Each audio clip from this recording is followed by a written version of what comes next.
Welcome back to the Gardening with Joy and Holly radio show.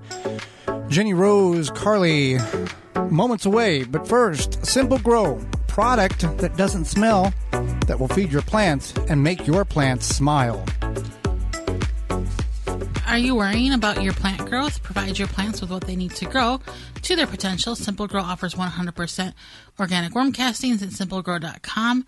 Unlike other worm casting products, when you order from Simple Grow, you are getting 100% worm casting, not filler plus castings. You can promote ideal soil structure and aeration with Simple Grow's all-natural and odor-free worm castings. There's only one ingredient, worm castings. No chemicals or additives will seep into your food, and it doesn't smell like other fertilizers. For indoor and outdoor use, you can buy by the bag, bundle, ton, or truckload. Check out what Simple Grow 100% worm castings can do for your plants, and order today at simplegrow.com. Well, Holly, let's go to the Proclamation Hotline, brought to you by Proclamation Goods, and bring in our guest for this week. Jenny Rose Carey is a renowned gardener, educator, historian, and author. Jenny Rose has been lecturing nationally and internationally for many years. She also has gardened in both England and in the U.S. Welcome to the program. Thank you so much for having me. Well, we're very happy to have you on the program, not only to educate Holly and myself, but all of our listeners across the country. Oh, well, thank you. So you have a book called Glorious Shade, where you encourage people to embrace the shadier areas of their gardens. What are some helpful tips or ideas for people who are new to the idea of growing in shade, or, for the people who want to try more shade gardening? Well, I named the book Glorious Shade because I do think that, many people start with maybe gardening in sun. So maybe they're growing vegetables or annuals or something like that, like zinnias, and maybe don't quite get gardening in shade. So to me, shade gardening brings so many benefits. And I think during the pandemic, we found that lovely shaded places were maybe where it was best to hang out and sit up the gorgeous foliage above and things like that. So when I set out to write the book, I realized that one of the first things people don't understand is how to gauge how much shade there is. So in the book, there's a whole chapter about how to tell whether it's full shade or part shade, which I define as 2 to 6 hours. And then, looking at the time of day when it's shaded, because if it's shaded in the afternoon, you can grow a lot more things that maybe wouldn't dry out in that hot afternoon sun.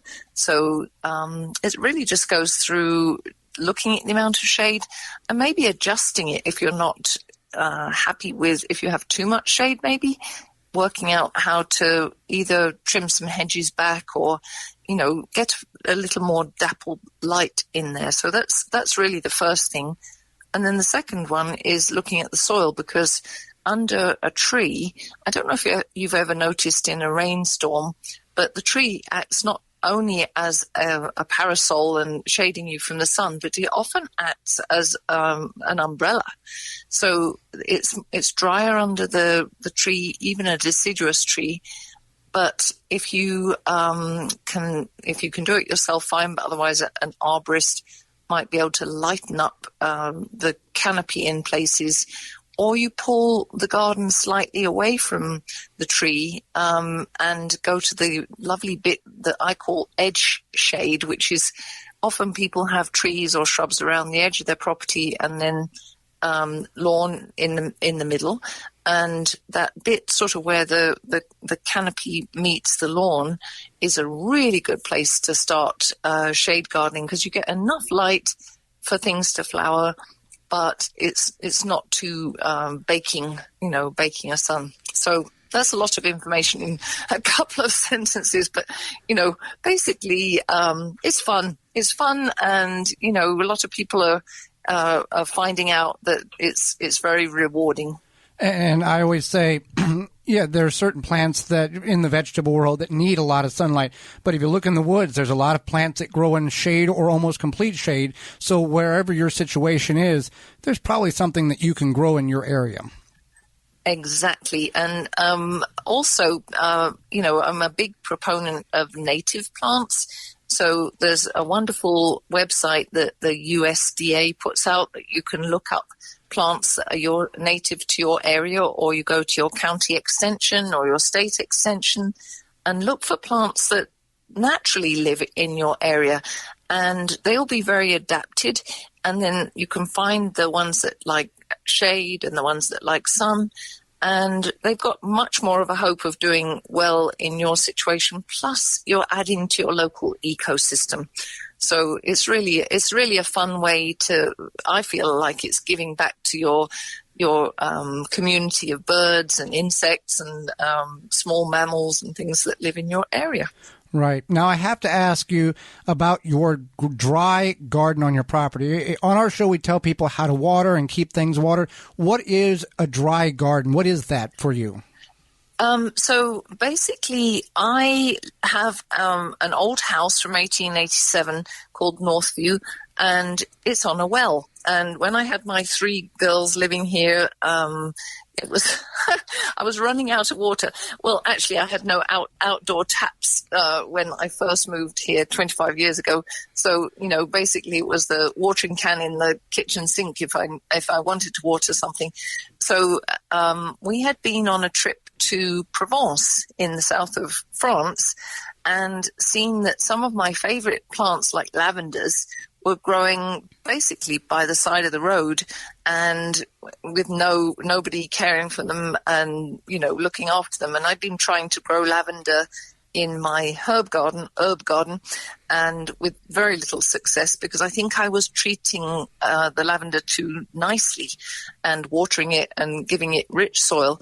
And I sort of had an aha moment, because I realized that many of the things that I wanted to grow actually needed more like a rock garden type situation, where instead of a wood mulch or a leaf mold mulch, they needed stones, gravel, grit around the base of their crown, because they were getting too wet. And so it was sort of like a way of dealing with a bad situation, which was no extra water from the well, and really wanting to grow some things that were silver-leaved, like eryngiums and even some of the baptisias, which you might know.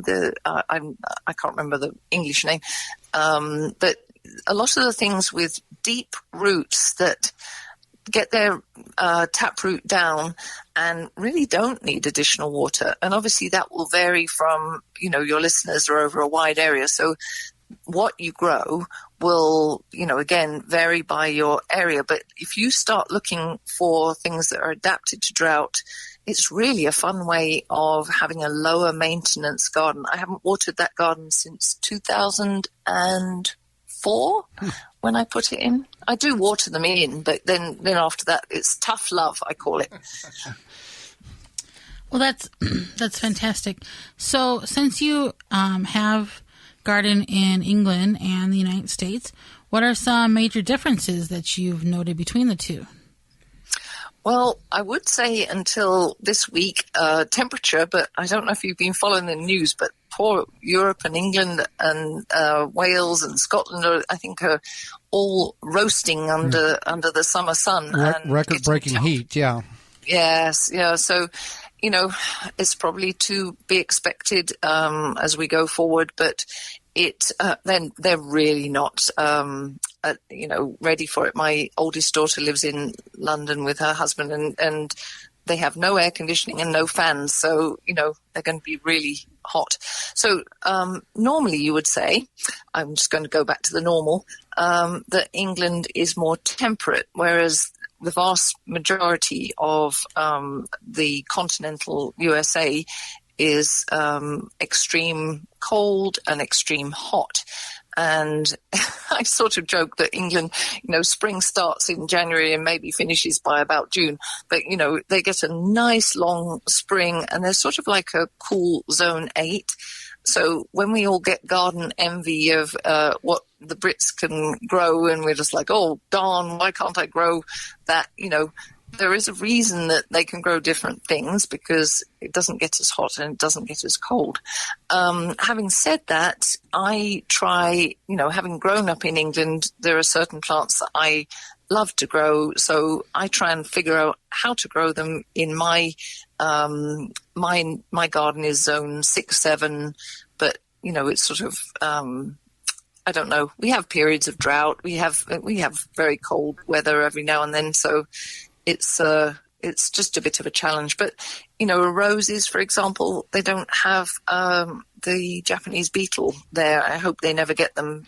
So it's just different pests, different things. I love to travel and see them and try and get ideas from their gardens. So. Great. So we were talking with Jenny Rose Carey, a renowned gardener, educator, historian, and author. Now, you growing up in London, I'll ask this from a personal question. We see a lot of YouTubers, allotments, and the perception and what we've understood as Americans is not many people in that area have property to grow a garden on. That's why the allotments are there, and with the World War II and all that. Were you considered fortunate to have property in order to grow a garden, or how did that work for you? Oh, when I was growing up, you mean? Yes, Joe? yes.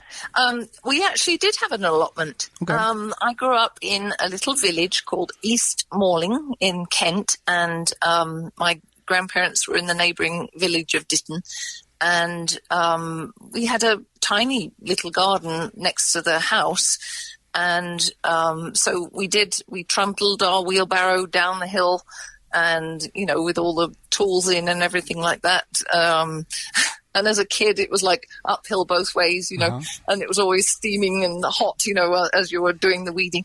No, we had an allotment, which is like a community garden. And, we grew all our vegetables. My dad is still alive, and he's still a very big vegetable grower, and he's always loved that. So yeah, we grew around the house. We had a little rockery with a pond made out of the old bathtub, and there was one tree, a silver birch tree, and then all our vegetables were grown down the road. Huh. So yeah, that's what we did. Yeah, you're right. It's still very much a thing.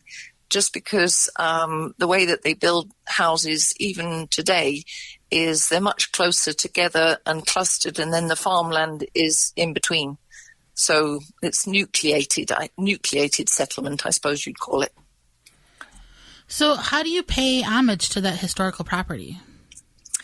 Oh, it's very interesting because it has Quaker roots, and for your listeners outside Pennsylvania, Pennsylvania was founded by William Penn, who was a Quaker, and his whole ethos was to provide religious freedom, and he was very respectful to the Lenape Native American people, and so and also at the back of the property, there is a stop that was on the Underground Railroad. So I really like to always be respectful of the Lenape Native Americans who gardened this area and used it before the settlement of the Quakers, but also, honor the Underground Railroad that came through this area. The Quakers are very fond of nature, and many of our public gardens in this area have Quaker roots, and that's a very bad pun, but they were founded by Quakers, gardened by Quakers. And I have the autobiography of Wilmer, that's Wilmer, the boy's name, not Wilmer with an A. I have a funny accent in case you didn't gather. But and his wife, Anna Atkinson. And coincidentally, they had 3 daughters the same as us. And in that autobiography, I have a quote up here. He said, "I made many journeys to inspect nurseries. I bought beautiful growing things for the adornment of our lawn, and we still have a few Wilmer trees on the property, a few less after the tornado came through with Hurricane Ida, I have to say, on the 1st of September, which was very, very sad. But I pay homage through the tours that I give, through the lectures that I give. So I feel like his spirit goes on, but I think probably by planting trees, because there's this great quote in his autobiography by I suppose she's a poet called Lucy Larcom, and it says, "He who plants a tree, he plants love, tents of coolness spreading out above. Wayfarers he may not live to see, gifts that grow are best, hands that bless are blessed, plant, life does the rest." And I just love that quote. It sends shivers down my spine, because I just really feel like the beautiful old trees that I have inherited in this garden were planted by Wilmer and his co-workers, and I am the beneficiary. So I'm really always encouraging people to plant a tree and, really take that respectful attitude towards their surroundings and nature in general. Very, very good information, Jen. Jenny, we appreciate the time you've offered us. How can our listeners find out more about you and get your books? Oh, well, thank you. I have a website that is my name, Jenny with a Y, Rose Carey, Carey, .com. And if you want to follow me on Instagram, I love Instagram, and I post some reels and pictures of the garden and flowers, and that's at Northview Garden with one, just a garden, or at Jenny Rose Carey. And my two books, I have the Glorious Shade book, and then the newest one that came out about a few weeks ago is the Ultimate Flower Gardener's Guide, and they're both timber press, and they're available wherever good books are sold. So I appreciate the opportunity to talk about the garden and the books, and I hope that your listeners enjoy. Well, you are very welcome, and we do thank you again for the time you've offered all of us and the wisdom you've shared. Okay. Well, have a good day. Absolutely. For more information, please visit thewisconsinvegetablegardener.com.